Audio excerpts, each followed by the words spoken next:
Ladies and gentlemen, please take your seats. The show is about to begin. Hi, I'm Jeremy, and with Terri, we're the co-CEOs of Harvest Earnings. You can be a fly on the wall as we talk about business practices we love and more fun, the ones we don't. Hi, Terri. Hi, Jeremy. How are you? I'm good. So you may recall that I was once in a coffee shop, and for some odd reason on the wall, they had put a quote from Peter Drucker, which was, "Culture eats strategy for breakfast." Now, why that would get you to buy more coffee and croissants for breakfast, I'm not sure. But I always loved that quote until two things. First of all, found out that Peter Drucker never said it. What he actually talked about was that culture is very persistent and hard to change, and somebody else turned it into this more colorful phrasing. And the second thing is, I'm sorry? And got robbed. And got robbed. And the other thing is that as we've thought more and talked more about culture, I think we may have come to a very different view than I had when I first read the quote. So what is your view of culture and the word culture? Yeah, I think the word culture has absolutely no meaning at all in the corporate context. Zero, zilch, nada. And Can you clarify that just a little bit? Goose eggs, nil, like a soccer game. No, I think that it's absurd to have somebody like a corporate culture officer, which we've seen, or a chief cultural officer, even worse, or to say, HR, you're in charge of culture, because there's no such thing as, okay, guys, here's what our culture should be. Behave this way, that way, the other way, and here's our vision, and here's our motto, and now go. That is absurd, and why people think, oh, culture is so hard to change. Well, I was at a bank, a regional bank in Illinois that got purchased by First Star, which then got purchased by U.S. Bank. Well, I don't know, merger by U.S. Bank Corp. And Jerry Grundhofer came in, and believe you me, that culture changed like that. Culture. So to me, culture is nothing but the way the company sort of it's how they operate. It's management processes. It's the way they treat their employees. It's the way their employees treat each other. It's a whole set of behaviors. And of course, in any large company, there's no consistency in those. Maybe there's some consistent processes, although we would argue that that's pretty rare as well. But there's certainly not consistent behavior from one department to another. And you would argue there shouldn't be. Yeah, so I think it makes senior management feel like they're so how people behave is obviously incredibly important to the success of a company. And the higher up you go, the more it feels like you should be saying, we should all be having these attributes. And if we put words around them, then we're tackling the problem. And they're not, because in fact, as you just said, while there's some attributes like we should be ethical, that might be common. I don't really want the Treasury Department or the finance department in charge of closing the books to have the same culture as the theme park. I don't want the people at Google who do A/B testing and are coming up with kind of random things frequently, and they're okay with guessing wrong and getting reaction and figuring it out. I don't want that kind of behavior and philosophy and mindset to be the mindset that's, again, say in the finance department. Yeah, so the top of the house can say, oh, we should be ethical, we should be kind, we should be whatever.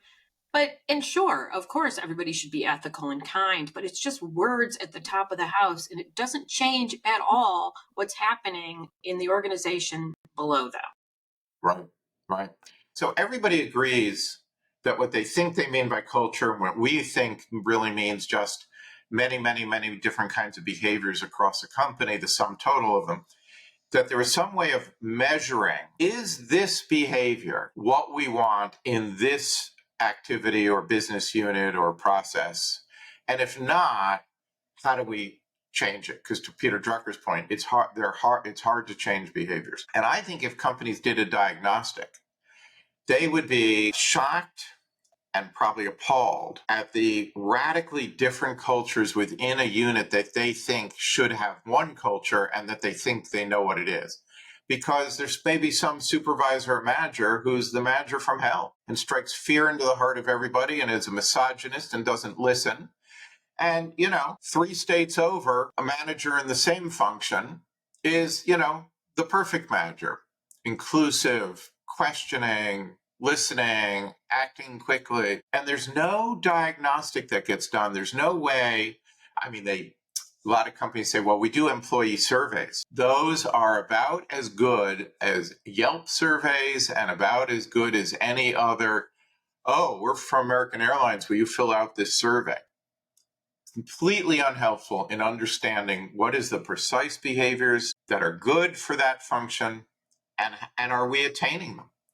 Yeah. So we went to the Disney Institute years ago with a client and had a stellar time, but also learned a lot of fun stuff. Super fun. And one of the things that they do so well to, create the behaviors that they want in the theme park is that they have a hierarchy of, I thought they called them service standards, if I'm remembering right. And they're 4 things and they are trained. They are beat into people's heads like crazy so that it becomes second nature to them. And those things are safety, courtesy, show, and efficiency. And in that order. So obviously safety, the absolute most important thing for everybody at the park. So if there's a safety issue, you don't worry about maybe being polite when you have to run past somebody to get to the choking child. You don't worry about the show if you happen to be in the cowboy costume, but it's right over the part of the park that goes into Adventureland. You don't think about that, and you certainly don't say, well, this is inefficient. I am supposed to be signing autographs right now instead of that. And they do such a good job of training people to do this that creates, dare I say it, a culture within the theme parks. And another really cool thing, and then I'll let you talk for a second, is, they That's so shy and retiring. they teach people to answer questions by really listening, right? But so hearing sort of the question behind the question. The 3rd most popular question, again, if I'm getting this right, it's a long time ago we were there, is what time is the 3:00 parade? And your natural reaction might be it's at 3:00, you idiot.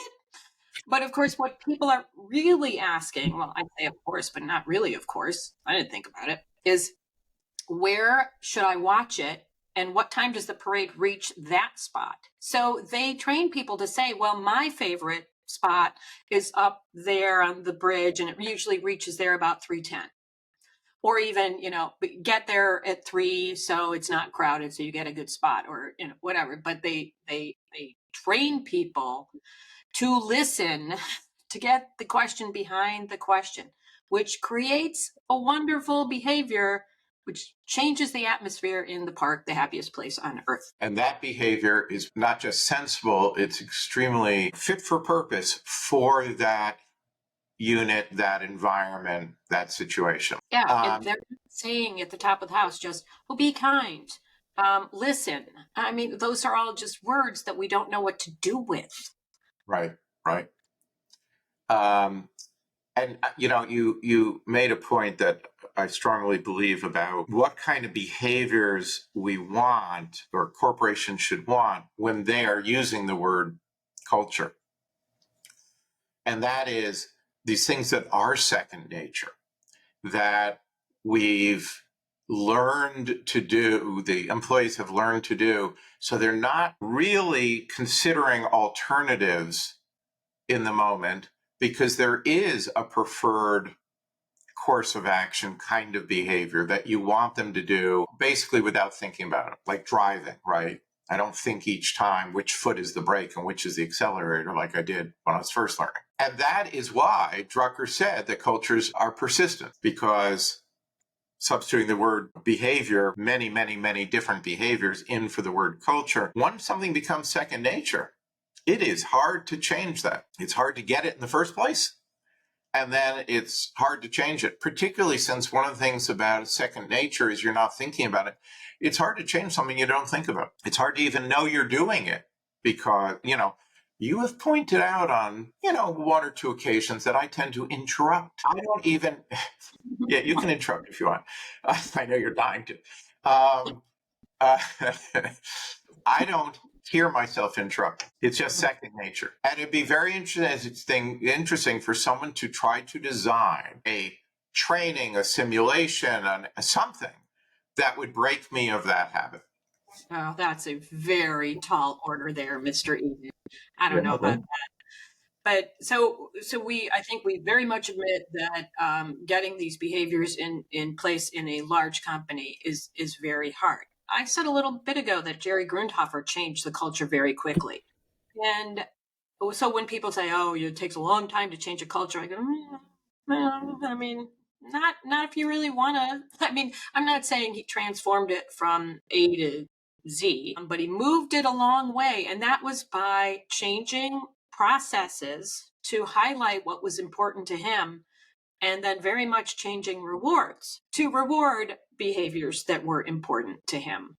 And that changes behaviors quickly. That's our human nature. Yeah. But saying to someone, be better at this, be more curious. Okay. Why? No. Why? Was that 5? Right. So I think we have a lot more to say about culture, but I think we should save it for next week's podcast because we're going to talk about some of the behaviors that we think actually do make a good situation, that do create good behaviors in a company. At sort of the macro level, because as you pointed out earlier, every department, you might not want your risk management people to be innovative. I mean, you might. I argue that point a little bit, but that was a point you've made. Certainly, the risk tolerance for R&D should be different than the risk tolerance for your risk management department, or at least where it's applied and how it's used. There are some things where reviewing it once and reviewing it twice and reviewing it 3 or 4 or 5 times makes all the sense in the world because, a missing comma might lead to. It's catastrophic if you get it wrong. Right. And other places where, hey, fine, try it. Let's see what happens. Just before we move on, I will also say that you and I, we've been in many, many large companies. Almost all of them have some kind of description on the wall or somewhere that lists these global corporate attributes. We're going to be one team. We're going to respect each other. We're going to whatever it is. And what's funny is we used to try to incorporate those in our marketing documents where we'd sit down and say, this is how what we do supports what you are looking for. And it was often the case that no one really even remembered what those things were or recognized what those things were.